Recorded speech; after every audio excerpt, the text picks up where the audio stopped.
কি ব্যাপার, তোমার কখন ধরে কল দিতে কল রিসিভ করো না কেন? হ্যাঁ, কল?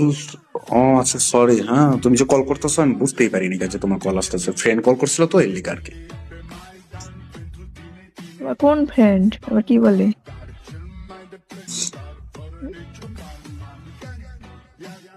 হাসে? মেয়ে কোনো ফ্রেন্ড না, ছেলে ফ্রেন্ড কল করছিল আর কি। নাচি কি বললো সেটা বলো। ও বললো তোমার যে আমার কল করছে, বলতেছে যে কই তুই তুই রেডি হয়ে বের হ, আহ, মানে আর জিএফ এর লগে দেখা করতে যাইবো আর কি। তো আমি এই কারণে বাসায় আসছি, আসার পথে রেডি হয়ে তোমার রেডি হয়েছে, এখন আমি বের হয়েছি। দরজা খোলার পর বুঝতে পারছি আরে আমি তো দেশের বাইরে, ওই আমার কেমনে লয়ে যাবো? কও। এটা কোনো কথা? তোমার ফ্রেন্ডও যেমন তুমিও ঠিক তেমনই। কেন?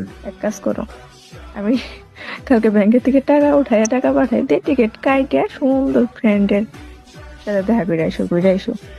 হুম? তোমার ফ্রেন্ড থাকে দেশে আর তুমি থাকো বাহিরে, আর যাইতাছো ফ্রেন্ডের গার্লফ্রেন্ডের সাথে দেখা করার জন্য না? মনে নাই। মনে নেই যে?